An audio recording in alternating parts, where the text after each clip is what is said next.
Opa! Recentemente, o mangá de Kingdom iniciou o arco da terceira invasão a Zal, algo que já esperávamos há um bom tempo. E por isso, eu decidi trazer um vídeo nos lembrando dos acontecimentos na tentativa de invasão anterior, quer dizer, 2 vídeos. Assim como no arco da tomada de Han, eu decidi fazer 2 vídeos falando sobre esse arco, onde essa é a primeira parte e a segunda deve sair em breve. Mas enfim, vamos falar sobre a segunda campanha de invasão a Zal. Esse arco é inspirado em uma invasão que de fato ocorreu em 229 a.C., quando o estado de Qin iniciou uma campanha com o objetivo de atacar Handan, a capital do estado de Zal, sendo enviados 3 exércitos de Qin liderados pelo general Endia, havendo também a participação dos generais Qianlei, Yan Dehe e Li Xin, que por sua vez liderou parte das forças de Qin para invadir o norte de Zal. No entanto, essa campanha foi considerada um fracasso, com as forças de Zal lideradas pelos generais Li Mu e Sima Sheng, construindo estruturas defensivas e evitando confronto direto com as forças de Qin, que não conseguiram avançar, resultando em um impasse e posteriormente a retirada de Qin. E dado o contexto da inspiração histórica desse evento, vamos agora para o mangá. Como bem sabemos, antes da invasão houveram 2 eventos que marcaram o estado de Qin, sendo um deles a morte de Kanki, o que afetou em muito a organização militar de Qin e a sua própria moral, já que haviam perdido um de seus 6 grandes generais, com outro evento importante sendo a descoberta da gigantesca rede de espionagem de Hiboku, o que mudou drasticamente a forma como Qin poderia agir contra esse grande inimigo, nos levando ao começo desse arco, onde Qin inicia os seus preparativos para a segunda invasão a Zal, motivados principalmente em se vingar pelos acontecimentos passados e a morte de Kanki. Afinal, a morte de um dos 6 grandes generais não é algo que poderia ser ignorado, além de ter sido uma grande derrota para as forças de Qin, onde o principal objetivo dessa vez é tomar o norte de Zal, tomando a cidade de Gian, nos sendo mostrada a unidade Rixin, que se encontram em Tengen, a maior cidade na fronteira norte entre Qin e Zal, onde lá eles formam um exército de 30.000 homens e ficam responsáveis por tomar Honmou, a cidade que serviria como seu ponto de partida na invasão e traria a maior segurança para avançarem. Rixin também revela que eles usarão o cerco a Honmou como um treinamento para suas novas tropas, onde nós também recebemos o contexto dos movimentos de Qin, onde a unidade Rixin, como acabamos de ver, irá invadir Honmou e depois irá se encontrar com os demais exércitos de Qin,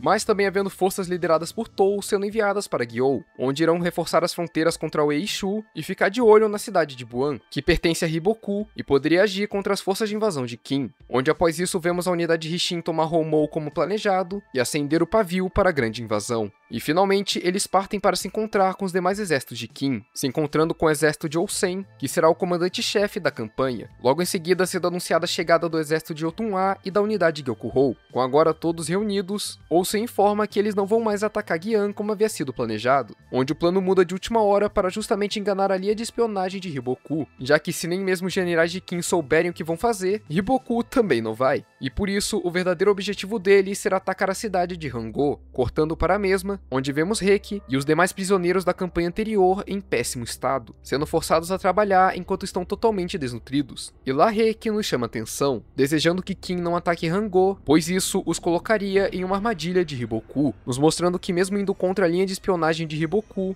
Qin já estava agindo de acordo com seus planos. Nos sendo mostrado o avanço de Qin, com Zal sendo informada e com Hiboku dizendo que tudo está indo de acordo com o previsto, onde vemos que ele reconhece bem a ameaça que Ousen representa, mas também afirma que Zal possui a maior das vantagens, pois eles já conhecem os seus inimigos e sabem como eles podem agir, enquanto Zal ainda possui forças desconhecidas para Qin, sendo esses Kansaro e Ryaga que já demonstraram seu potencial anteriormente, mas o mais importante, eles possuem Shibaishou, uma força esmagadora que Qin ainda desconhece, nos mostrando enfim os exércitos se encontrando e tomando as suas posições, onde a unidade Rixin lidera 30.000 contra uma força de 70.000 no flanco direito, Yotunwa lidera o flanco esquerdo contra Shun Suiju, e Ousen lidera o campo central contra Shibaishou, onde dando destaque ao flanco esquerdo, nós sabemos que Shun Suiju quer se vingar de Yotunwa e dos Kurong, que se uniram à Rainha das Montanhas após a primeira invasão, tendo reunido forças como Bananji, Bafuji e Kotsumi Haku, que são especializados em enfrentar o Shou-Nu ao norte de Zal. E eu vou abrir um breve apêndice aqui para explicar algo. Volta e meia eu vejo gente perguntando quem são esses tais Shou-Nu que já foram citados algumas vezes na obra, e muitos não entendem bem o porquê de eles serem um problema tão frequente para Zal. E bem, os Shou-Nu foram um grupo nômade que de fato existiram e que habitaram as estepes ao norte da China, por volta do século 3 a.C.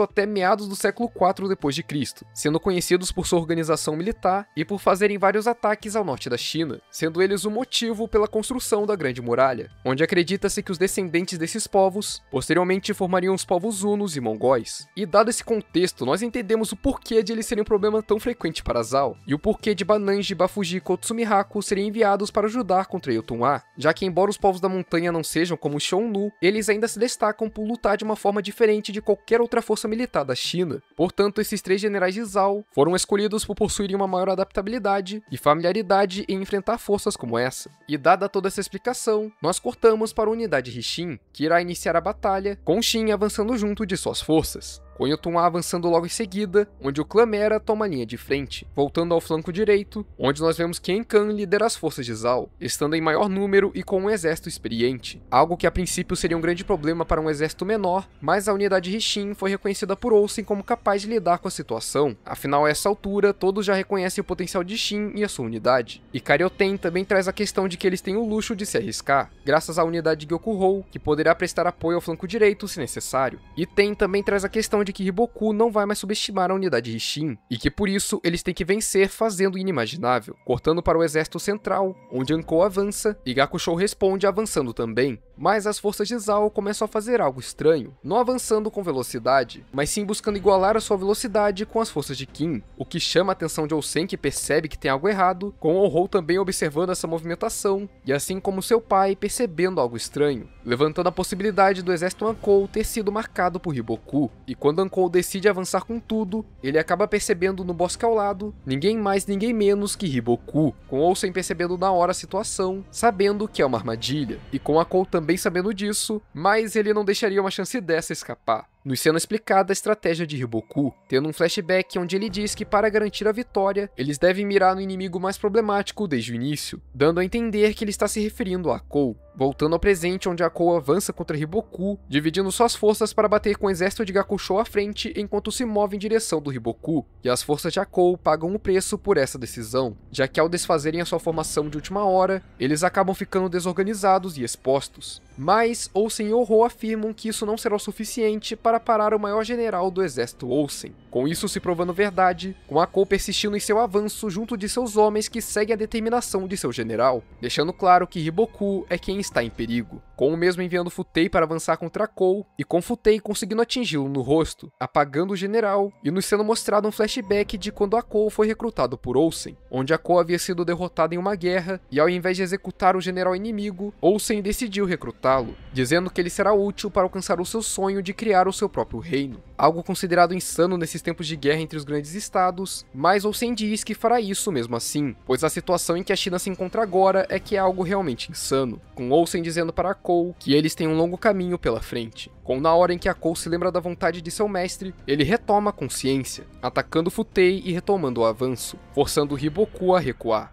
E enquanto Hiboku foge, é chegada a informação do campo central até Karyoten, que entende a situação e a oportunidade de atacar em Hiboku, onde ela rapidamente se move para informar Shin, e ele decide dividir suas forças para caçar Hiboku, sabendo que se ele conseguir matá-lo, acabará com o maior inimigo de Qin e se tornará um grande general sobre os céus, voltando a Hiboku que fugia de Akou, até se deparar com Shin que avança em sua direção, mas Kaine chega a tempo para frear o avanço, não sendo suficiente para parar Shin, mas dando um pouco mais de tempo para Hiboku, e enquanto Shin se aproximava, nós percebemos que Hiboku está estranhamente calmo, nos sendo revelado o seu verdadeiro plano. Lembram-se de quando foi dito que eles iriam focar em lidar com seu inimigo mais problemático primeiro? Então, na hora o mangá tinha dado a entender que esse seria Akou, mas na verdade Hiboku se referia a Shin, cortando a perseguição, onde nos é mostrado o flanco direito que está tendo dificuldades pela saída de Shin, mas Orhou chega para ajudar, dizendo que está pagando a sua dívida por Eikyu, e agora Orhou assume o comando da unidade Risshin, mas já tendo o pressentimento de que tem algo errado acontecendo,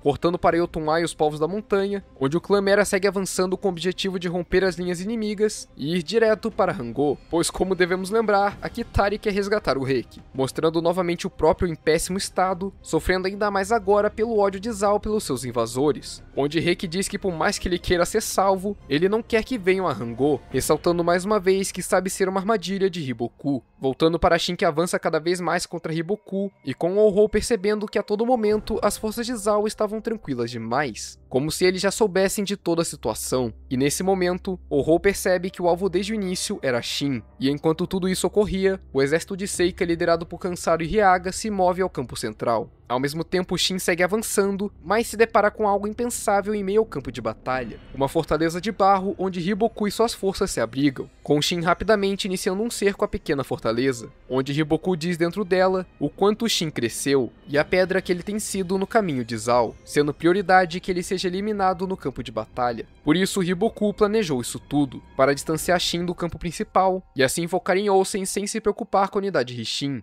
nos sendo mostrado Shibaishou enfim se movendo. Voltando ao campo central, onde vemos a Kou tendo dificuldades, e como se não fosse o bastante, Kansaro avança em sua direção com 20.000 homens, com a Kou ainda resistindo, mas a situação segue complicada, e por isso Ousen envia reforços a Kou, e com Soou também avançando para parar as forças de Hyaga, onde Kansaro e Hyaga demonstram seu poder devastando os soldados de Kin, dando destaque ao Hyaga, que é reconhecido por Soou como alguém absurdamente forte, mas ele também possui alguém forte ao seu lado, sendo essa sua esposa Shiryu, que consegue segurar Hyaga, e com a situação se estabilizando no campo central. Indo para Derimi, o último general de Ousen a se mover, onde antes de atacar, ele afirma comandar a força mais mortífera de Ousen, e por isso eles irão focar em tomar as cabeças dos generais de Seika, avançando contra Hyaga como seu primeiro alvo, nos levando de volta para as tribos da montanha, onde o clã Mera consegue enfim atravessar as forças de Zal, e segue em frente em direção a Hangô, ignorando o exército inimigo atrás deles, e com Yotunwa apoiando esse movimento, mas também percebendo que tem algo errado acontecendo nessa guerra, voltando a Soou e Hyaga, onde Soou percebe que está perdendo a vantagem, mas antes de ele agir, Derimi chega e assume o avanço, priorizando Hyaga como seu alvo,